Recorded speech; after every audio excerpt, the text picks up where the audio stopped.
Cristo el Señor resucitó, su amor fue más fuerte que la muerte. Cristo el Señor resucitó. Palabra y adoración, un espacio para que escuches la voz de Jesús. La voz de Jesús. Aleluya, aleluya, aleluya al Señor. Aleluya, aleluya, aleluya al Señor. Paz y bien, te habla Fray Alejandro. Una vez más, encontrándonos para sumergirnos en la frescura de este mar que es la palabra de Dios. Palabra que quiere reconfortarte, que quiere hablarte a las profundidades de tu propio corazón, iluminarte un camino para la vida. Vos sabés que los milagros del Evangelio son la intervención de un poder sobrehumano en la historia de los hombres. Como consecuencia de los milagros, las muchedumbres admiran aquel poder y reconocen la presencia de Dios entre los hombres. Glorificaban al Dios de Israel en la antigüedad.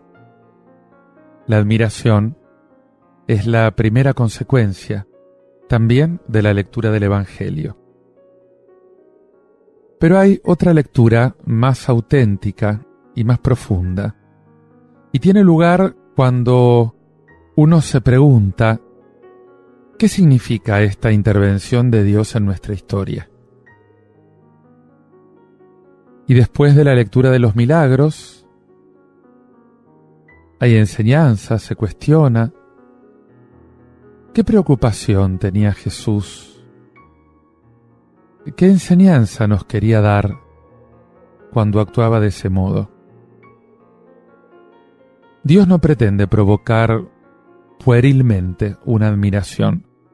Él lo que pretende es convencer de un amor. No pretende demostrar que es un creador poderoso, sino un Padre misericordioso. Y por ser Padre, quiere estar cerca de cada hombre, de sus necesidades. Por ser Padre, quiere estar cerca de cada uno de nosotros, quiere consolar, salvar. Más que admiración, intenta provocar confianza. Por eso sus intervenciones tienen preferentemente lugar en contactos personales. Un caso es el de la mujer cananea, por ejemplo. Una madre pagana que pide en favor de su hija. En realidad, es una gran creyente que se dirige a Jesús en el convencimiento de que es el enviado de un Dios que es Padre para todos. Su oración es escuchada. Te invito ahora a que escuches esta palabra tomada del profeta Isaías, capítulo 56, versículos 1 y 6 al 7, que dice así: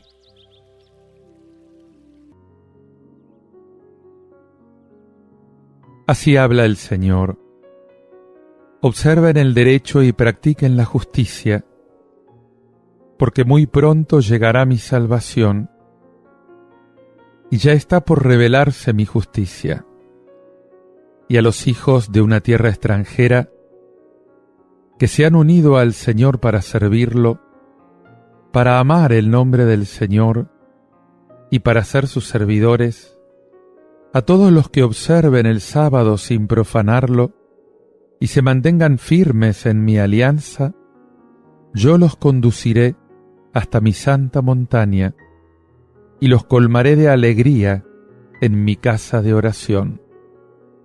Sus holocaustos y sus sacrificios serán aceptados sobre mi altar, porque mi casa será llamada casa de oración para todos los pueblos.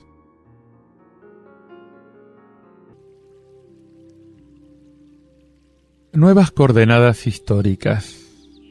El pueblo judío ha vuelto ya del destierro de Babilonia, aproximadamente en el año 538 a.C., y se pregunta por las nuevas leyes, se pregunta por el nuevo orden con el que debe regirse la comunidad israelita.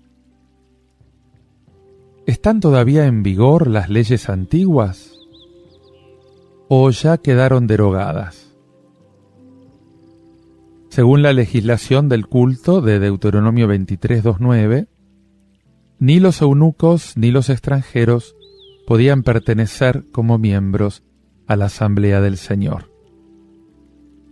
Y de acá nace esta queja tan amarga de unos y de otros, como lo narra justamente el versículo 3. El extranjero dice: el Señor me ha excluido de su pueblo. Y el eunuco comenta: soy un árbol seco que no puede dar frutos, o sea, hijos, a la comunidad. Un profeta desconocido nos va a despejar estas incógnitas, y lo tenemos en los versículos 4 y 6. Empieza el relato con una exhortación genérica a practicar el derecho y la justicia, pero la pregunta es: ¿en qué consiste esta práctica? Y Jeremías nos va a dar la respuesta: liberar al oprimido y no explotar a los marginados. Por lo tanto, no hay que caer en juridicismos, en legalismos. Practicar el derecho consiste en no hacer mal a nadie y en amar a todo ser humano, que es el aspecto positivo. Esta es la exigencia fundamental de la nueva alianza. ¿Y por qué insiste tanto este texto con el precepto de guardar el sábado? Casi es más pecado que los antiguos predicadores con sus anatemas contra los que no iban a misa. En este texto, el guardar el sábado no se refiere a una práctica ritualista externa, como pasaba en los tiempos de Jesús. Se refiere más bien a una actitud. Por eso, guardar el sábado es cumplir con las exigencias de la justicia, va a decir el profeta Amós. Es perseverar en las exigencias fundamentales de la alianza. Es, justamente en el destierro, lejos de la patria, con el templo destruido, allí donde el sábado vino a ser el único signo distintivo de los que creían en el Dios de Israel. Podríamos decir, era la identidad del pueblo. Hoy diríamos no renunciar a la propia identidad. Por eso en el versículo 6 se deja sentir una especie de crítica muy dura contra ciertas tendencias racistas de los miembros del pueblo de Israel. Y por eso a los extranjeros que no pertenecían a la comunidad se les promete una inserción plena en la comunidad. Pero no se trata de una inserción legalista, ritualista, cultural, sino verdaderamente de vida, algo existencial. Lo importante es la actitud de estos extranjeros con la voluntad del Señor. Si estos extranjeros practican la justicia, si protegen al desvalido, si cumplen con lo que Dios nos exige, entonces pertenecen de derecho pleno a la comunidad de Dios. Por más que la legislación del Deuteronomio diga lo contrario, porque la ley nunca puede ser una norma suprema. A la comunidad divina no se pertenece por decreto, por leyes. No se deja de pertenecer por excomuniones, sino por esa decisión libre de asumir las exigencias del Señor, o por el contrario, dejo de pertenecer ¿Cuándo me mando mudar? Cuando le doy la espalda a Dios en mi vida. El texto termina con esta afirmación. El Dios que liberó a Israel continúa hoy liberando y añadiendo nuevos pueblos a la comunidad.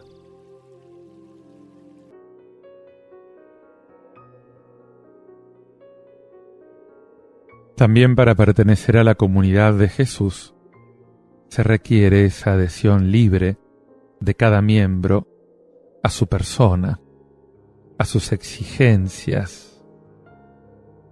Y este tiene que ser el nuevo orden que instaura Jesús. Los ritos, las ceremonias, pueden ser convenientes, pueden ser útiles, lo son de hecho, pero nunca son indispensables.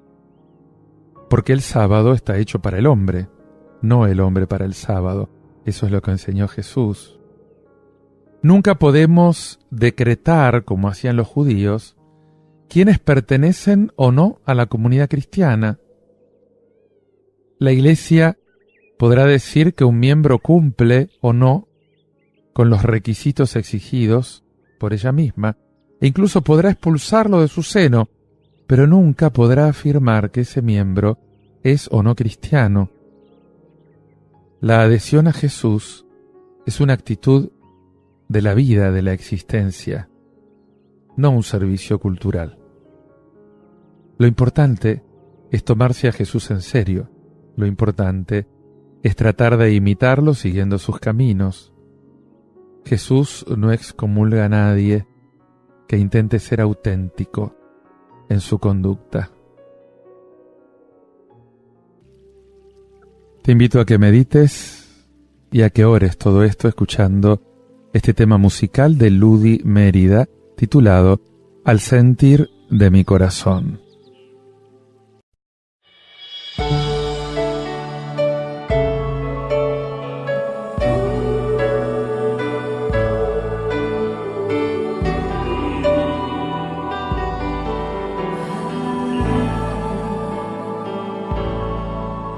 Al sentir mi corazón palpitar día y noche, Señor,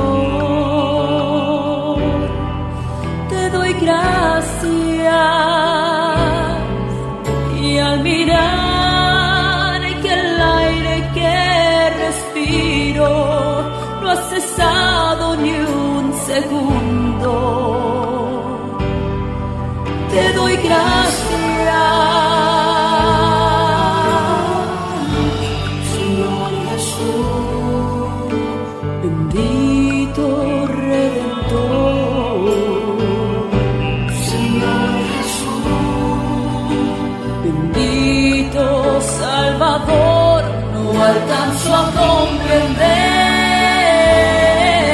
el porqué tanto amor. Quisiera comprender el porqué de tu perdón. Si al mirar mi situación me doy cuenta que no tengo nada que ofrecerte, Señor.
al sentir mi corazón me doy cuenta que grande es tu fidelidad.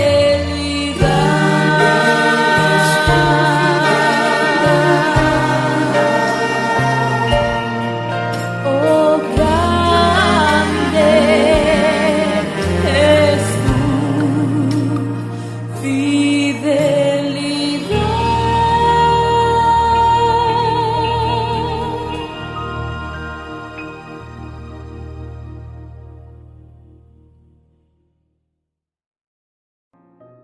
Te invito ahora a hacer oración con el Salmo 66, repitiendo conmigo esta antífona que dice: que los pueblos te den gracias, Señor. El Señor tenga piedad y nos bendiga, haga brillar su rostro sobre nosotros, para que en la tierra se reconozca su dominio y su victoria entre las naciones. Que los pueblos te den gracias, Señor. Que canten de alegría las naciones, porque gobiernas a los pueblos con justicia y guías a las naciones de la tierra. Que los pueblos te den gracias, Señor. Que los pueblos te den gracias, Señor. Que todos los pueblos te den gracias. Que Dios nos bendiga y lo teman todos los confines de la tierra. Que los pueblos te den gracias, Señor.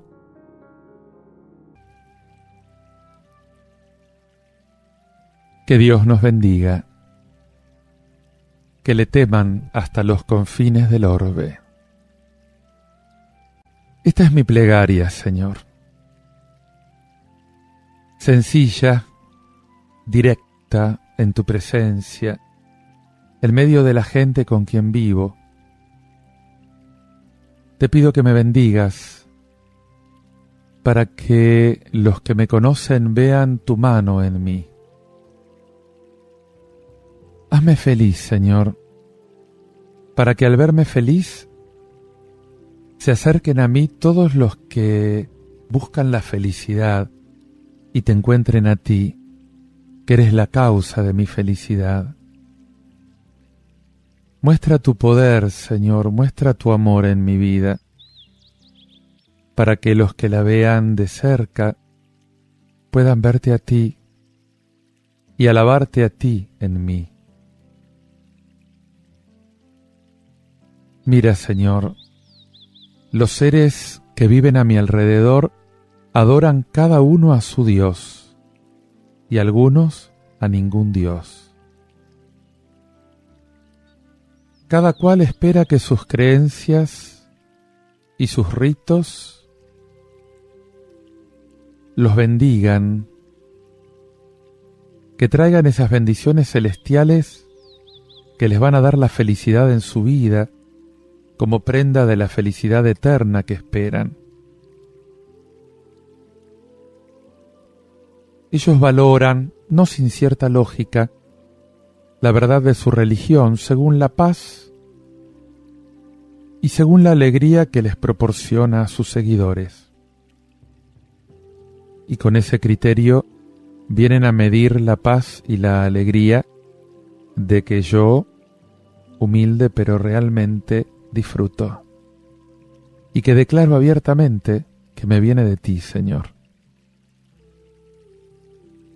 O sea, que te juzgan a ti según lo que ven en mí, por absurdo que parezca.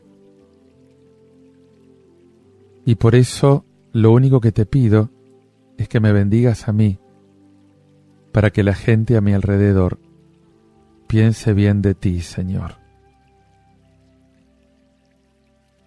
Esto era lo que ocurría en Israel. Cada pueblo a su alrededor tenía un Dios distinto, y cada uno esperaba de su Dios que su bendición fuera superior a la de los dioses de sus vecinos, y en concreto, que lo bendijera con una cosecha mejor que la de los pueblos circundantes, por ejemplo. Israel te pedía que le dieses la mejor cosecha de toda la región, para demostrar que tú eres el mejor Dios del cielo, el único Dios verdadero. Y lo mismo te pido yo ahora. Dame una cosecha evidente de virtudes, de justicia, de paz, de felicidad, para que todos los que me rodean vean tu poder y adoren tu majestad.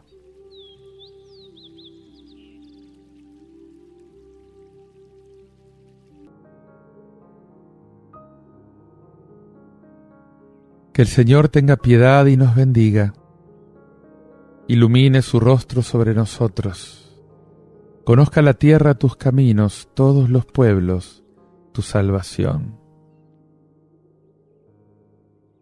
Quiero que todo el mundo te alabe, Señor, y por eso te pido que me bendigas.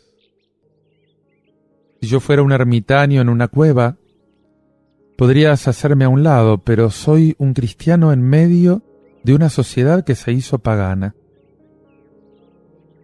Soy tu representante, tu embajador acá abajo. Llevo tu nombre. Estoy en tu lugar, Señor. Tu reputación, por lo que a esta gente se refiere, depende de mí. Y esto me da derecho a pedir con urgencia, aunque sin mérito alguno, que bendigas mi vida, que dirijas mi conducta frente a todos estos que quieren juzgarte a ti por lo que ven en mí, tu santidad por mi virtud.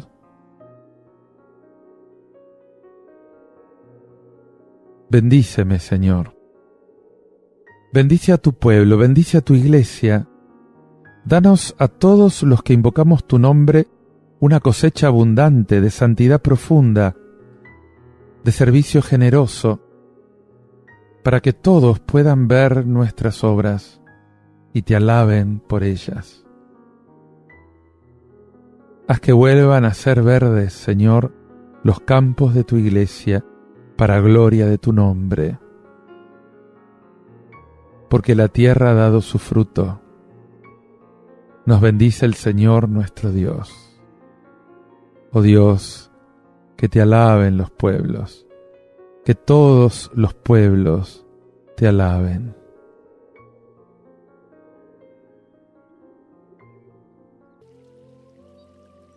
Te invito a hacer oración, este texto, escuchando este tema musical de Gabriel Paredes, titulado Sentirte.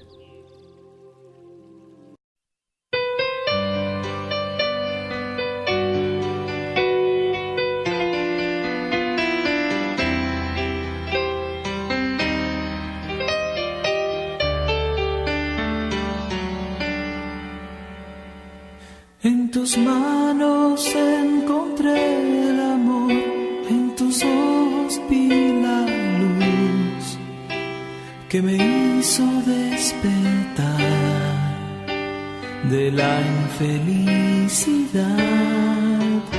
El amor que tú me das, Señor, no se puede comparar con el mayor que pueda alguien lograr. Reír, amar, soñar con mi Señor, poder oír tu dulce voz, caminando contigo, Jesús. El temor no existe en mí, pues siento en mi corazón el deseo de vivir, reír,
Escuchá esta lectura tomada de la carta del apóstol San Pablo a los cristianos de Roma, capítulo 11, versículos del 13 al 15 y del 29 al 32, que dice así: Hermanos, a ustedes que son de origen pagano, les aseguro que en mi condición de apóstol de los paganos, hago honor a mi ministerio provocando los celos de mis hermanos de raza con la esperanza de salvar a algunos de ellos. Porque si la exclusión de Israel trajo consigo la reconciliación del mundo, su reintegración, ¿no será un retorno a la vida? Porque los dones y el llamado de Dios son irrevocables. En efecto, ustedes antes desobedecieron a Dios, pero ahora, a causa de la desobediencia de ellos, han alcanzado misericordia. De la misma manera, ahora que ustedes han alcanzado misericordia, ellos se niegan a obedecer a Dios. Pero esto es para que ahora ellos también alcancen misericordia. Porque Dios sometió a todos a la desobediencia para tener misericordia de todos. Después de largos y complicados argumentos en estos capítulos sobre Israel en la historia de la salvación, San Pablo va llegando hacia el final. Dado que esa argumentación es poco interesante, la podemos y la debemos pasar por alto.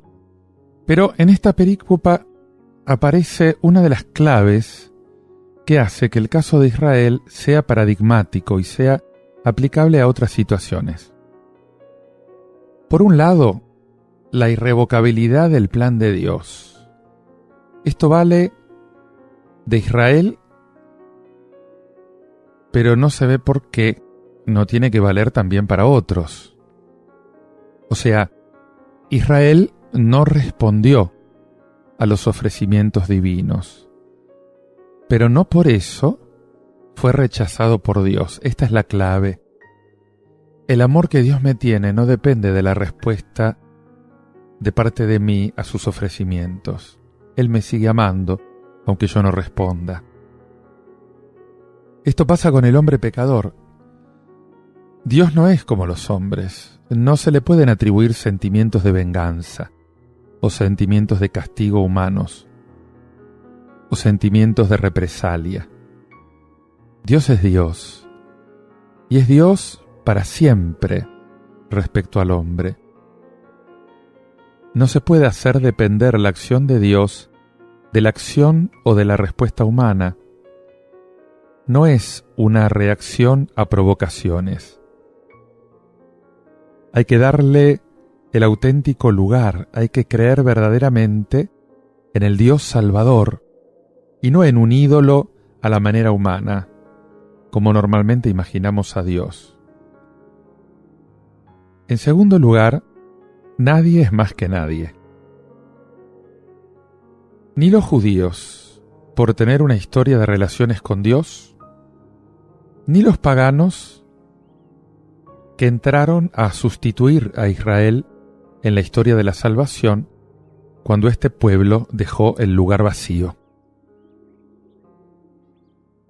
Ni se puede uno enorgullecer de su suerte, ni presumir, ni mucho menos despreciar, de modo farisaico, a los que aparecen menos buenos, por la razón que sea.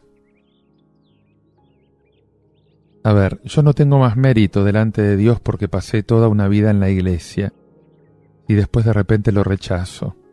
Ni tampoco es mejor el que acaba de convertirse y tiene todo el entusiasmo del recién convertido. Tercer tema. La mediación humana en la historia de la salvación. Por medio de Israel, por medio de su papel positivo, de su propio fracaso en aceptar el plan de Dios, llega la salvación al mundo.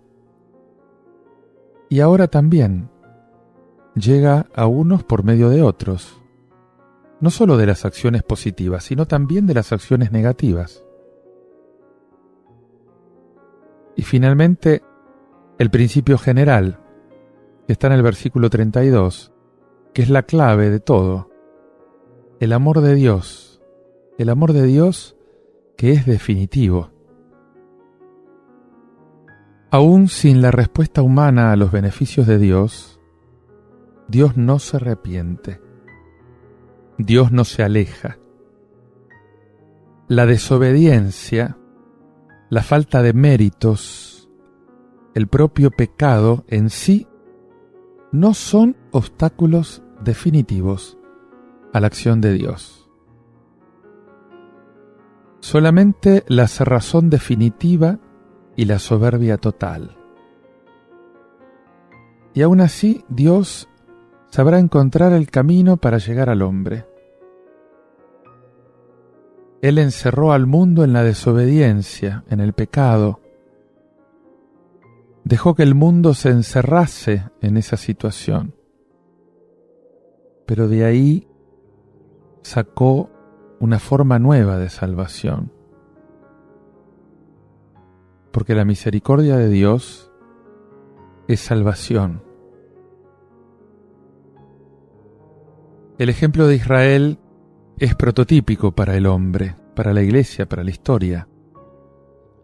Solamente es necesario ver los puntos en que Pablo insiste en esta situación y aplicarlos a nuestra propia situación.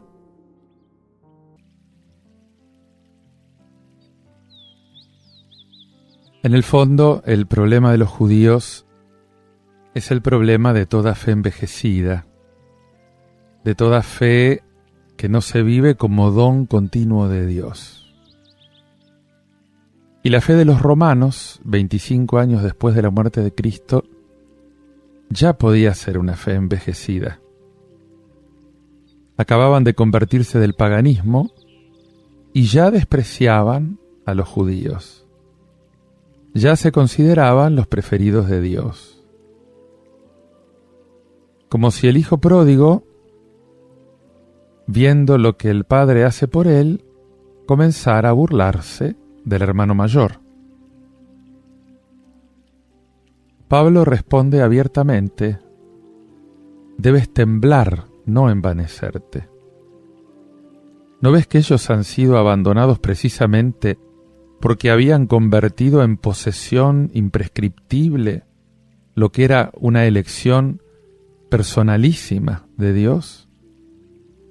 Si desprecias a los demás, estás demostrando que tú también te apropiaste indebidamente del don de Dios. Mantenerse por la fe equivale a conservarse en la benevolencia. Es entender que solamente la benevolencia de Dios te pudo salvar. Y es hacer de la benevolencia el principio orientador de toda la propia vida. San Pablo también da otra razón. Dice: los judíos son por naturaleza, la frase es de él, el olivo sano. Tú eres el olivo silvestre. Con eso no se niega la libertad de Dios para crearse un nuevo pueblo. Tampoco se niega la posibilidad de pecar por parte del hombre. Se afirma con fuerza inigualable este firme propósito de Dios de continuar dando la gracia donde ya la dio una vez, de no abandonarnos si no lo abandonamos, de buscarnos si lo hemos abandonado. Por lo tanto, se afirma este carácter perpetuamente sagrado del pueblo que fue portador de la elección de Dios. Tú eres la rama injertada. No sostienes tú a la raíz, sino que es la raíz la que te sostiene a ti. Te invito a que ores y medites todo esto escuchando este tema musical de Laura Rey, titulado Toma la paz.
Te invito ahora a que escuches este Evangelio tomado del Evangelio según San Mateo, capítulo 15, versículos 21 al 28, que dice así.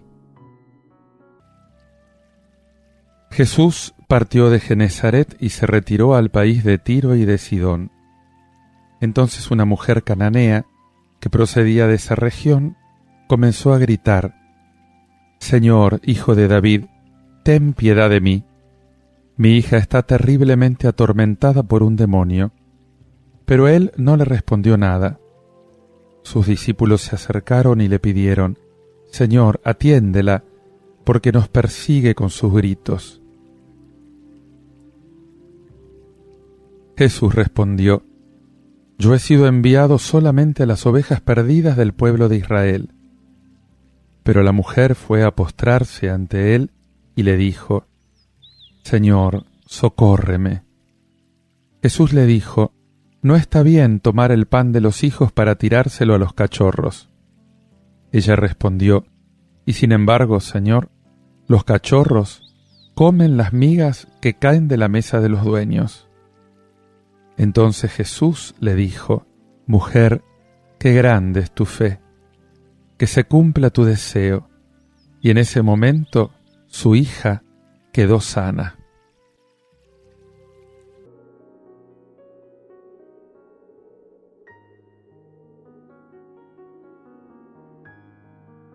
Qué difícil es aceptar lo verdadero. Jesús ofreció pan a quien lo ha querido y no ha habido gente suficiente para terminarlo. Y las sobras fueron abundantes. Y lo que sigue responde a la pregunta de ¿por qué hubo tantas sobras? Y la respuesta puede ser triple. Por una parte, los fariseos ponen demasiados obstáculos ante quienes desean comer el pan, con tantos preceptos. Por otra parte, a los paganos se les niega el acceso a las sobras, y a esto se pueden referir esas migajas de pan de las que habla este relato. Y finalmente, porque todo lo que exige compromiso, todo lo que exige riesgo, es rechazado por la mayoría de los hombres. La mayoría de las personas prefiere la comodidad. Qué difícil es aceptar lo verdadero. Pasa en el campo de la música, pasa en el campo de la pintura, del cine, de la literatura. ¿Por qué no va a pasar en el campo de la vida? Este pasaje evangélico desarrolla justamente esta segunda consideración. El relato lo tomaron Mateo y Marcos. Cuando se publicaron ambos evangelios, los paganos ya habían entrado a la iglesia en gran número, y la vieja polémica, relatada con detalle en el libro de los Hechos de los Apóstoles, ya estaba resuelta. Sin embargo, en sus pocas líneas puede descubrirse todo lo que le costó al orgullo del pueblo judío aceptar a los paganos en un plan de igualdad. Con respecto a la petición de la cananea, no se nos dice por qué Jesús se alejó tanto de Galilea. Es posible que esa ruptura violenta con la doctrina religiosa oficial descrita en el capítulo anterior lo lleve a salir de Palestina, a retirarse al país de Tiro y Sidón. El ambiente de persecución que lo rodea va creciendo cada día y también gradualmente sigue alejándose de las multitudes. Quizás está decepcionado por la falta de respuesta de la gente. No es casual que el Evangelio trate este encuentro de Jesús con una mujer pagana después de esa crítica tan dura al legalismo judío. Es un modo de dejarnos más clara una constante en la vida de Jesús, y es el rechazo de los dirigentes religiosos y del pueblo judío fiel, casi en general, por una parte, y la fe incondicional en él del pueblo judío marginado y de muchos samaritanos y paganos. El tema de fondo en esta narración es justamente la entrada de los paganos en la iglesia. Y la cananea y su hija representan al paganismo. La enfermedad de la hija figura justamente la condición de los paganos, que están dominados por una ideología contraria a Dios. Y la petición de la madre es el anhelo de todo hombre de encontrar un sentido para la propia vida.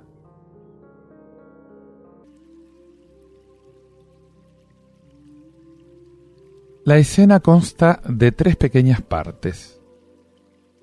Primero, la petición de la mujer, unida a un acto de fe. El diálogo de Jesús con los discípulos, con la mujer, y la actuación de Jesús en favor de la hija, con la constatación de la curación. El país de Tiro y Sidón está situado al norte de Galilea y estaba habitado por gentiles, incluso por enemigos de los judíos. Según Marcos, allí penetra en una casa sin temor a contaminarse. Sigue poniendo en práctica todo lo que enseñó anteriormente. Nada de fuera puede hacer impuro al hombre. No puede mantenerse oculto por mucho tiempo. También allí es conocido. Y una mujer cananea que tenía una hija enferma se enteró enseguida y fue a buscarlo y se le echó a los pies. Ha roto todos los prejuicios que impiden a los hombres comunicarse. La clase social, el sistema político, la raza, la religión, esos prejuicios que hacen que vivamos ignorándonos unos hombres a otros y que cuando nos encontramos nos consideremos como adversarios. ¿Quién despertará el alma común de los hombres y de los pueblos? Ten compasión de mí, Señor, hijo de David. Mi hija tiene un demonio muy malo.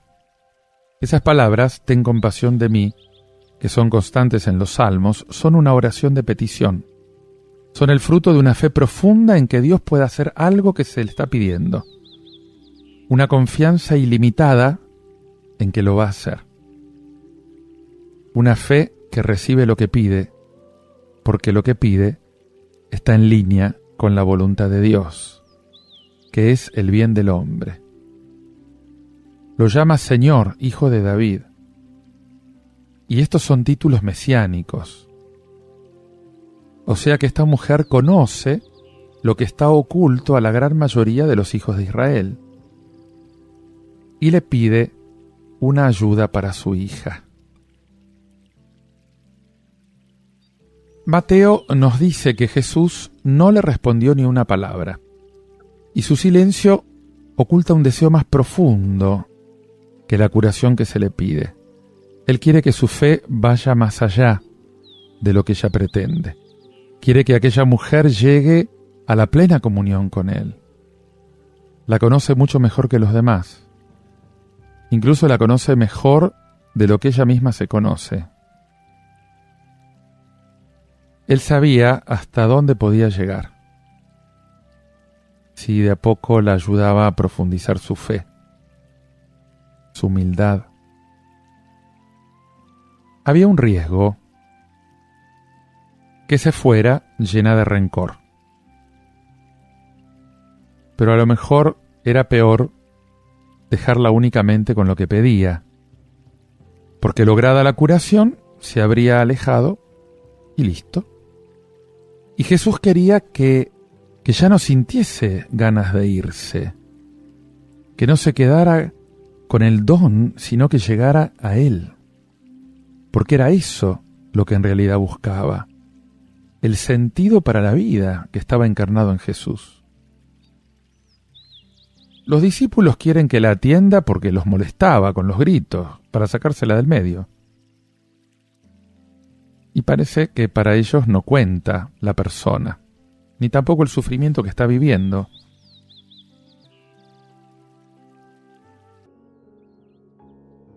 Dice el Señor, solo me han enviado las ovejas descarriadas de Israel. ¿Por qué Jesús limita su acción al pueblo judío? Es posible que su primera idea fuera mentalizar a su pueblo justamente para que éste realizara la evangelización de todos los demás. Esta habría sido la intención de Dios al elegir a Israel. Además, el tiempo de la vida de un hombre es muy limitado, no puede abarcar mucho.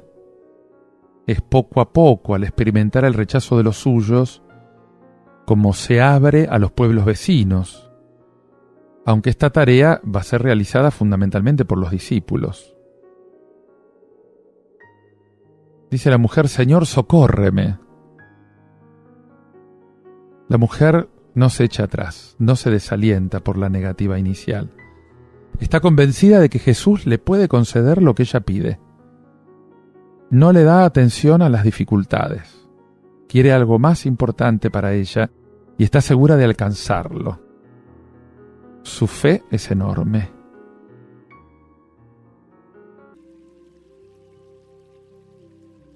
La respuesta de Jesús es cruel. No está bien echar a los perros el pan de los hijos. La respuesta de Jesús es cruel.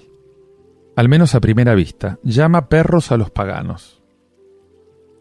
Es que los judíos se consideraban hijos de Dios y en ocasiones llamaban perros a los paganos, un insulto grave en Oriente y en otras partes. Porque aunque no faltan en el judaísmo expresiones relativas a la fidelidad del perro, el perro es considerado en general como una criatura despreciable. En el Nuevo Testamento el perro continúa siendo el símbolo del envilecimiento, de la bajeza. Ser comparado con un perro siempre es un ultraje, es una injuria. Y con este insulto, sin embargo, se pensaba en los perros vagabundos, en los perros callejeros. Nunca se pensaba en los perritos de la casa, que eran considerados como animales domésticos, que eran muy queridos por los niños, se les daba que comer. No parece que Jesús pretenda insultar a los paganos, parece más bien que se refiere a los perritos que viven en la casa, y la mujer lo entiende así. Le dice, tienes razón, pero también los perritos comen de las migas que caen de la mesa. Sabe captar la metáfora, la ironía de Jesús, y le responde en el mismo tono. Es consciente de la precedencia de los judíos y la acepta con humildad. Y aplica esta imagen dada por Jesús. Esta lucha que mantiene con Jesús, que la rechaza una y otra vez, está en línea justamente con el Sermón de la Montaña, que dice, pidan, busquen, llamen, y con su perseverancia va a lograr más de lo que pide. Como no tenía orgullo, como no tenía desconfianza, intuyó esa esperanza inmensa, esa ilusión que Jesús había depositado en ella, y comprendió que no estaba siendo rechazada, que estaba siendo llamada. Está abierta totalmente a Dios y pueden hacer una amistad para siempre. Jesús ahora ya puede sin peligro concederle lo que pide, porque entre amigos los regalos no hacen daño, entre extraños obligan. Ahora ya no corre el riesgo de perderla.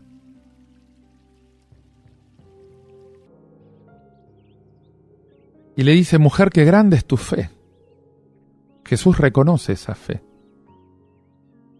Una fe que es eso, es un deseo muy hondo de lo que Jesús puede dar y la certeza de que lo va a dar. Una fe que no es un privilegio de sabios, de personajes importantes o de gente que triunfó, es todo lo contrario. La mujer solamente le ha hecho cambiar de opinión en apariencia.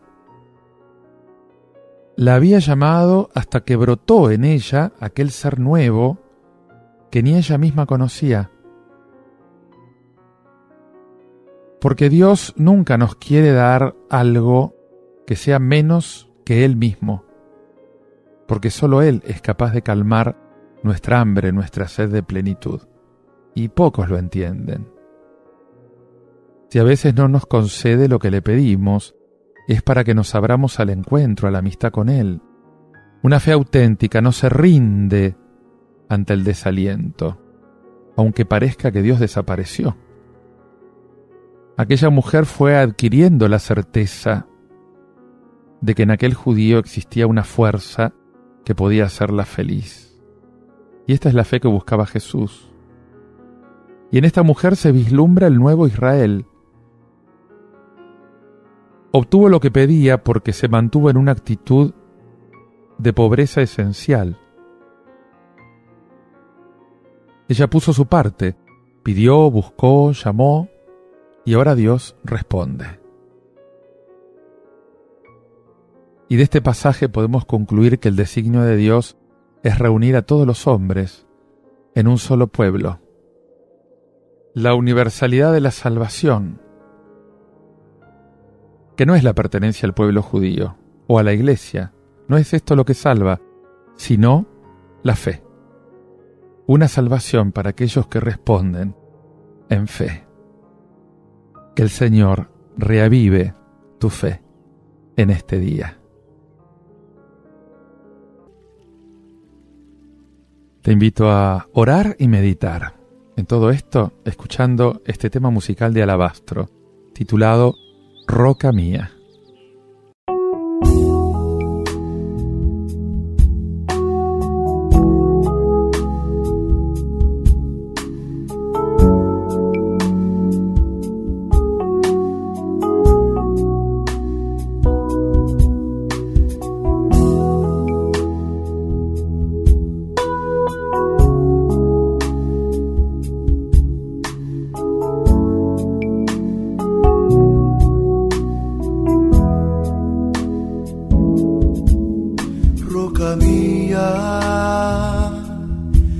Escudo mío, a ti yo clamaré. Roca mía, escudo mío, a ti yo clamaré.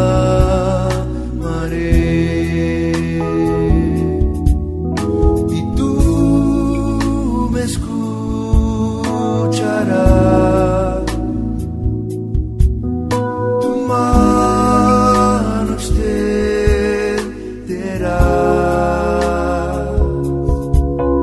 y me levantarás,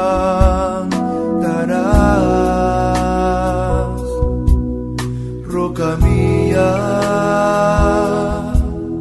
y tú me escucharás.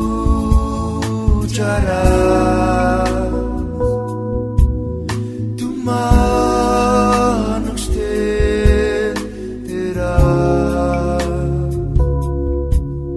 y me levantarás,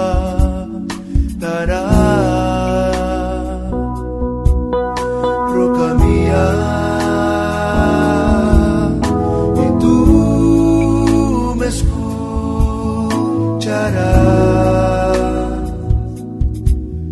Tu mano extenderás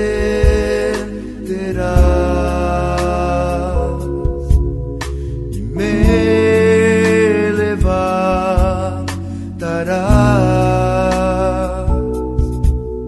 roca mía.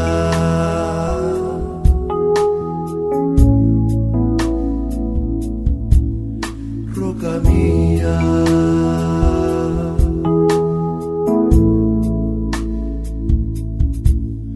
Roca mía.